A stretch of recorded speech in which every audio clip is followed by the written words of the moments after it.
जिज्ञासा है, मुनियों की उत्पत्ति कब हुई और कैसे हुई, और मुनियों की उत्पत्ति कब हुई और श्रावकों को इस चीज का बोध कैसे और कब कराया गया? देखिए, मुनियों की उत्पत्ति नहीं होती, जिन शासन का प्रवर्तन होता है। अवसर्पणी काल का पहला काल उत्तम भोग भूमि, अवसर्पणी काल का द्वितीय काल मध्यम भोग भूमि, अवसर्पणी काल का तृतीय काल जगन्य भोग भूमि। तीनों कालों के निकलने के बाद प्रथम तीर्थंकर का जन्म हुआ। उनके जन्म उत्सव में देवों ने आके महोत्सव किया, गर्भ कल्याणक, जन्म कल्याणक आदि मनाए गए। फिर दीक्षा हुई, भगवान आदिनाथ ने दीक्षा ली, वो प्रथम मुनि बने। उस समय किसी को चर्या नहीं पता थी, तो लोगों ने पड़गान नहीं किया।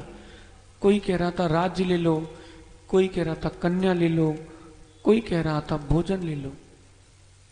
किसी ने भी ये भी नहीं कहा कि अत्रो अत्रो तिष्ठो तिष्ठो। आजकल भी आपके यहाँ पड़गान होता है ना, ये पड़गान की विधि नहीं है। हे स्वामी जी नमोस्तु नमोस्तु नमोस्तु, ये विधि नहीं है। 3 बार नमोस्तु बोलने के बाद अत्रो अत्रो तिष्ठो तिष्ठो बोलिए। हे स्वामी जी नमोस्तु नमोस्तु नमोस्तु, अत्रो अत्रो अत्रो तिष्ठो तिष्ठो तिष्ठ। तिष्ठो नहीं, अत्र अत्र अत्र तिष्ठ तिष्ठ तिष्ठ। हे स्वामी जी यहां आइए, रुकिए स्वामी जी, फिर शुद्धि बोल करके परिक्रमा लगाएंगे। भगवान ऋषभ देव की चर्या का, क्योंकि मुनि चर्या का ही ज्ञान नहीं था, तो फिर क्या हुआ, 6 मास के उपवास के बाद निकले तो किसी को पता ही नहीं था पड़गान कैसे करना है। राजा श्रेयांश और सोम को स्वप्न आया, तब उनको जाति स्मरण हुआ और उन्होंने आहार चर्या कराई। तब से इस काल में, इस कल्प काल में, इस 24वीं में आहार चर्या प्रारंभ हुई। इसीलिए धर्म तीर्थ का प्रवर्तन करने वाले ऋषभ देव हैं और दान तीर्थ का प्रवर्तन करने वाले राजा श्रेयांश। इसलिए अब जब अगला कल्प काल आएगा तब क्या होगा, पुनः प्रथम तीर्थंकर होंगे राजा महापद्म, जो राजा श्रेणिक का जीव है, वो अंतिम कुलकर के पुत्र होंगे और वो धर्म का प्रवर्तन करेंगे। जब उनकी चर्या होगी तब मुनियों की चर्या फिर प्रारंभ होगी। अनादि से यही संस्कृति चलती आ रही है। नमोस्तु महाराज श्री, नमोस्तु महाराज श्री। कुछ लोग ये चर्चा कर रहे हैं कि महाराज श्री इतनी छोटी छोटी सी प्रतिमाएं क्यों विराजमान करा रहे हैं, और बताते हैं कि 3 इंच से छोटी मूर्ति शायद विराजमान नहीं कराना चाहिए। तो मैंने उनसे ये बोला कि शास्त्रों में तो ये लिखा है कि राई के बराबर भी अगर कोई भगवान विराजमान करा लेता है अपने जीवन काल में, तो उसका जीवन धन्य हो जाता है। आप तो कह रहे 3 इंची, तो उसके लिए हम क्या उनको समझाएं जिसमें वो समझ जाएं और उनको विकल्प ना रहे। 2 प्रकार के जीव होते हैं, एक सो रहा है वो, और एक सोने का बहाना कर रहा है वो। जो सो रहा है उसे तो उठा सकते हैं, और जो सोने का बहाना कर रहा है उसे आप नहीं उठा सकते। जो समझना चाहता है उसे ही समझा सकते हैं। जिसने आपसे कहा उससे कहना कि आप सागर के कौन से मंदिर में जाते हो। क्या पूछना आप कि सागर के आप किस मंदिर में दर्शन करने जाते हो। सागर का ऐसा कोई मंदिर नहीं जहां छोटे छोटे श्री जी स्थापित ना हुए हो। आप जाओ बीच का मंदिर, आप जाओ कटिया का मंदिर, आप जाओ चौदनबाई का मंदिर, रामपुरा मंदिर चले जाओ, आप किसी भी मंदिर चले जाओ, प्रतिमा जी आपको 1 इंच तक की प्रतिमा स्थापित कर सकते हैं। उससे छोटी तो उपमा रूप में लिखी है, लेकिन 1 इंच की श्री जी भी आप स्थापित कर सकते हो। क्यों? आंगो पांग पूरे होना चाहिए। जब यहाँ पंच मेरु में कितनी बड़ी मूर्तियां हैं? मेरू में बहुत सी रहती है। मेरु में, ओम में आपने कभी प्राचीन सहस्त्रकूट देखे? मूड बद्री जाना, वहां सबसे प्राचीन सहस्त्रकूट है, छिंगली के पोरे के बराबर श्री जी हैं। आप जाना झांसी, वहां पर एक प्राचीन सहस्त्रकूट बिक रहा था, तो उसको समाज के लोगों ने खरीद लिया।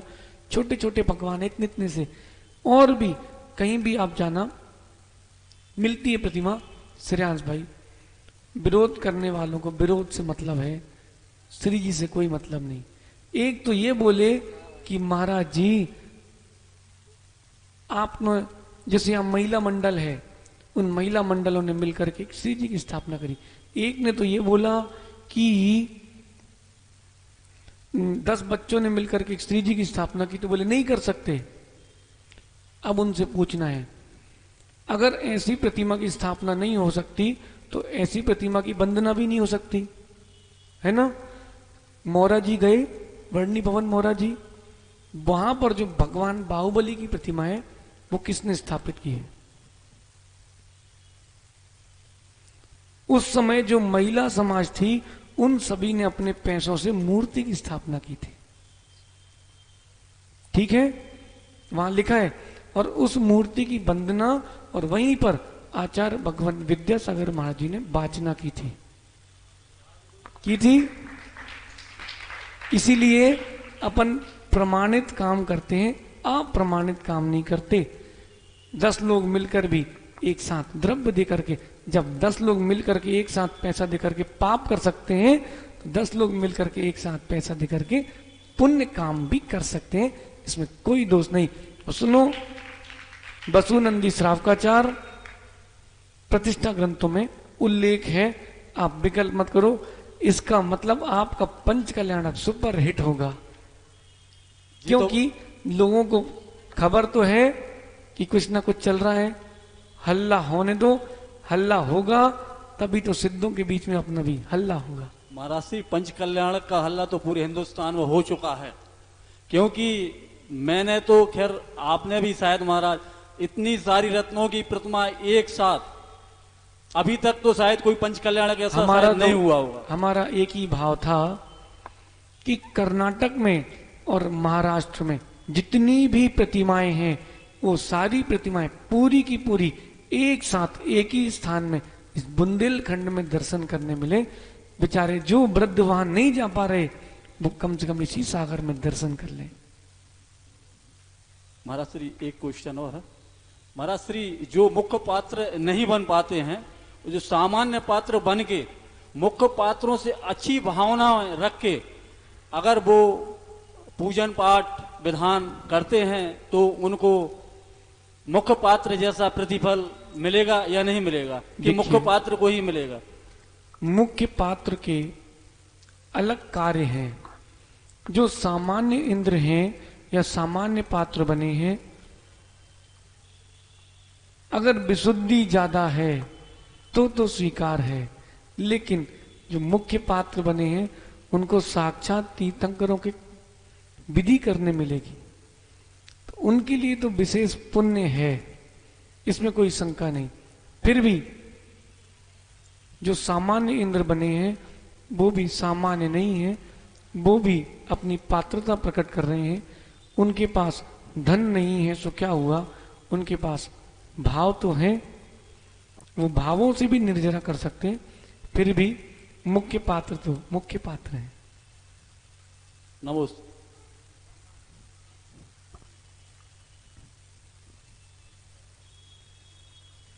नमस्ते महाराज जी, पतंग उड़ाने से कीड़ों का क्या नुकसान होता है, और आप जब नमोकार बोलते हो तो पिच्छी क्यों पकड़ते हो? कार्बन बोलते हो तो पिच्छी क्यों पकड़ते हो? पहला प्रश्न क्या था उसका? पतंग उड़ाने से जीवों का क्या नुकसान होता है? देखो बेटा, इसका प्रश्न है कि पतंग उड़ाते हैं ना तो उसमें जीवों का क्या घात होता है। सुनो बेटा, जब पतंग उड़ाते हो ना तो हार जीत का भाव होता कि नहीं, और वायु कायिक जीवों की हिंसा होती है और राग द्वेष की भी उत्पत्ति होती है। इसलिए पतंग नहीं उड़ाना चाहिए। आप पतंग मत उड़ाओ, कर्मों को उड़ाओ और सिद्धों के साथ मिल जाओ। लेकिन अब आप ऊपर देख के पतंग उड़ा रहे हो तो छत से ही गिर गए लोग, तो प्रमाद है। कितने जीवों की हिंसा हो रही, नीचे किसी को नहीं दिखता। और जब हम नमोकार पढ़ते हैं तो पिछी इसलिए उठाते हैं क्योंकि भगवान को नमस्कार बिना द्रव्य के नहीं करना पड़ता। खाली हाथ मंदिर आते, क्या द्रव्य लेके आते ना मंदिर में हाथ में, ऐसे ही दिगंबर मुनि के पास ये ही द्रव्य है, तो हम भी द्रव्य हाथ में लेकर के नमस्कार करते हैं। नमोस्तु महाराज जी, नमोस्तु नमोस्तु। मेरा प्रश्न है कि प्रतिभा स्त्री का नाम प्रतिभा स्त्री क्यों रखा गया? देखो बेटा, नाम रखने वाले की दृष्टि है। जो अपने जैन समाज में बच्चे हैं जिनके पास प्रतिभा नहीं है, प्रतिभा है लेकिन प्रतिभा प्रकट नहीं कर पा रहे हैं, ऐसे लोगों के लिए प्रतिभा स्थली का उपक्रम हुआ तो नाम ही रखा गया है प्रतिभा, यानी जिनके अंदर जो गुण है उनको प्रकट करने का और बढ़ाने का स्थान। फिर भी जिन्होंने नाम रखा है वो आपको सही बता पाएंगे कि प्रतिभा स्थली क्यों रखा है। नमोस्तु महाराज जी, नमोस्तु नमोस्तु। महाराज सुबह तत्वासु कितनी बारी से पढ़ना चाहिए? तत्वासु सुबह कितनी बारी से पढ़ना चाहिए? अरे ये तो बहुत बार हो चुका है प्रश्न। नहीं, हम नहीं। सामायिक का काल छोड़ करके आप कभी भी तत्वार्थ सूत्र पढ़ सकते हो। भक्ता रात में पढ़ सकते हैं? भक्तांबर कभी भी पढ़ सकते हो। नमोस्तु महाराज। नमोस्तु महाराज जी, नमोस्तु नमोस्तु। महाराज जी, क्या भव्य जीव अभव्य जीव भव्य कभी भव्य हो सकता है? अभव्य जीव कभी आगे जाके भव्य बन सकता है? देखिए, ना भव्य कभी अभव्य बन सकता है, ना अभव्य कभी भव्य बन सकता है। उनके भाव कलंक ही ऐसे प्रचुर हैं कि कभी उनके सम्मित ग्रहण करने के परिणाम नहीं होंगे। जैसे ठुर्रा मूंग कभी पकती नहीं है, और कछुए के पीठ में कभी बाल नहीं आते, आकाश के कभी पुष्प नहीं होते, कौवे की कभी चोंच नहीं होती है, कौवे के कभी दांत नहीं होते और शेर की कभी चोंच नहीं होगी। ये सब असंभव है। कभी अभव्य भव्य नहीं होते और भव्य अभव नहीं होते। ये कोई कर्म की प्रकृति नहीं है, ये जीव के स्वयं के परिणामों की कलुषता की प्रचुरता है। ये अभव्यत्व भव्यत्व ये पारिणामिक भाव है। ये किसी कर्म के उदय से नहीं होते, जीव के परिणाम विशेष से होते हैं। फिर भी कोई अभव्य कितना ही प्रयास कर ले, 11 अंग तक का पाठी हो जाएगा, लेकिन वो भव्य नहीं हो पाएगा।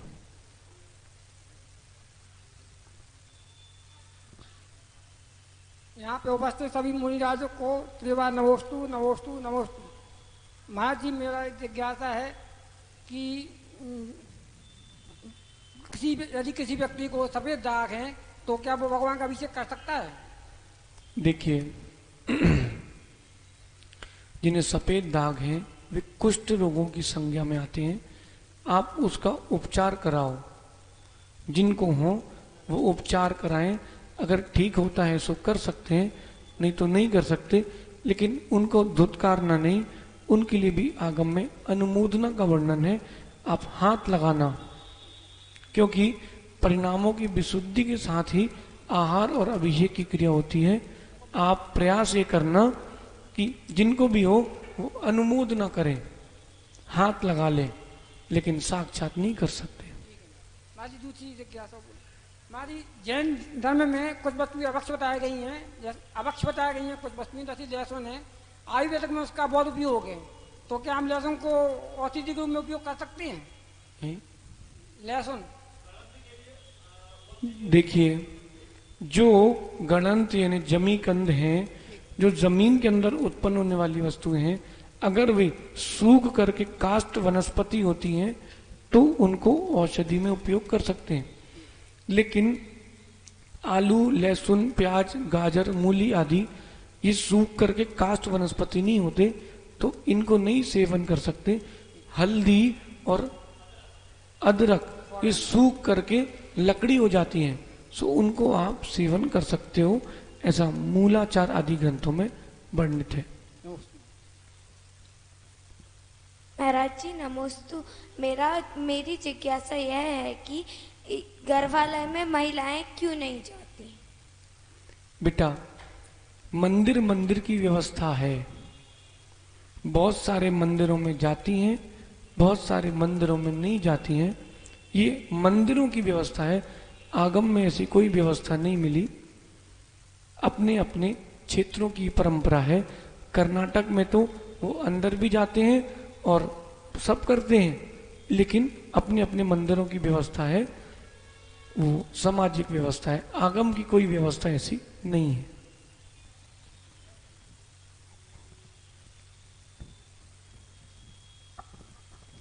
महाराज श्री आपके चरणों में बार बार नमोस्तु नमोस्तु नमोस्तु।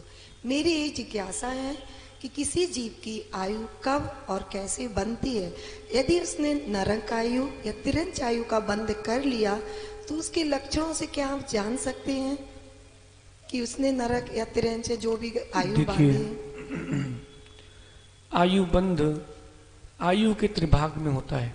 हाँ, त्रिभाग में नहीं हुआ तो ऐसे 8 अपकर्षण काल आएंगे त्रिभाग के, उनमें भी नहीं हुआ तो अंतिम समय में आयु पूर्ण होने के पहले पहले तक आयु कर्म बंधेगा। जीव के कसायिक परिणामों के ऊपर ये कर्मों की निर्भरता है। जोगा पीढ़ी पदेशा थिदी अनुभागा कसाय दो होती। स्थिति और अनुभाग और प्रकृति प्रदेश, ये चारों बंद होते हैं। आयु कर्म के भी चारों प्रकार के होंगे। प्रकृति प्रदेश किससे होगा? हाँ, प्रकृति प्रदेश योग से और स्थिति अनुभाग कसाय से। अब जीव ने जैसी कसाय करी वैसा आयु का बंद होगा और उसके तत्संबंधी लक्षण भी वैसे होंगे। वो दिखाई देने अशुभ आयु का बंद हो गया तो जीव को शुभ क्रियाओं के भाव नहीं होंगे, और शुभ क्रियाओं के भाव होंगे तो उनमें विशुद्धि नहीं आएगी।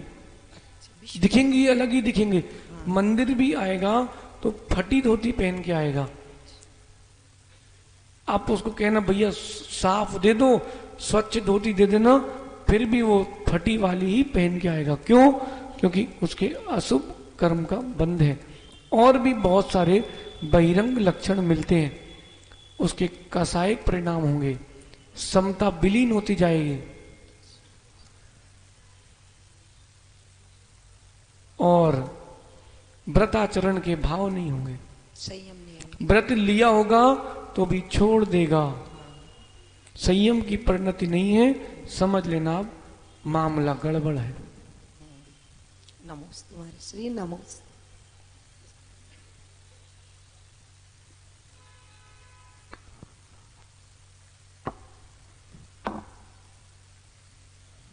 महर्षि नमोस्तु नमोस्तु नमोस्तु। मेरा प्रश्न कि कोई कहता है कि आलू में ज़्यादा जीव होते हैं और कोई कहता है कि सभी जमी कंदों में सेम जीव होते हैं कि आलू में ज़्यादा होते हैं। देखो बेटा, जो भी गणंत हैं उनमें सब में एक से ही जीव होते हैं, सबके सब अभक्ष हैं। आप चाहे आलू खा लो या अदरक खा लो, उतनी ही हिंसा होगी। आप चाहे प्याज खा लो, मूली खा लो, गाजर खा लो, अदरक खा लो, इनमें एक सी ही हिंसा होगी। बहुत सारे लोग सोचते हैं कि आलू खाने से ही दोष है। केवल आलू में ही दोष नहीं, अदरक में भी उतना ही दोष है। अगर अदरक खाते हो तो आलू खाने के बराबर का ही दोष लगेगा, इसलिए इसमें विचार करना। चाय के स्वाद के लिए आप जीवों की श्वास से मत बुरुको।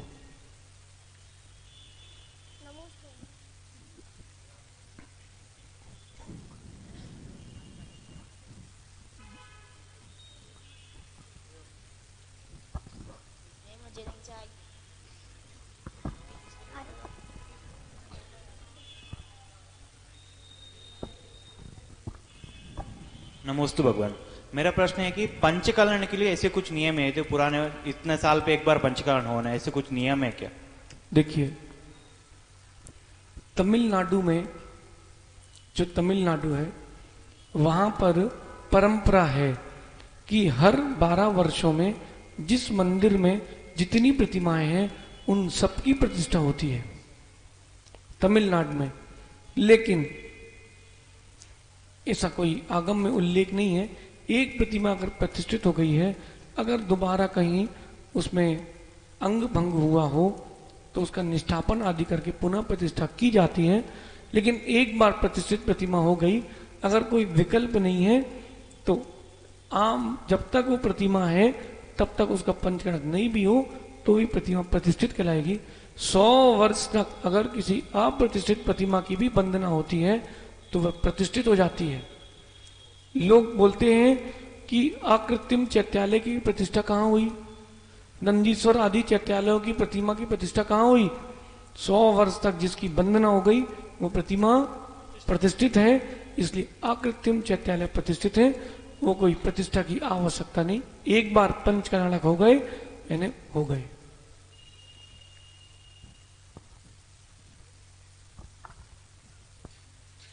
मुनित्रय के श्री चरणों में मेरा, मेरे परिवार का कोटि कोटि नमोस्तु नमोस्तु नमोस्तु।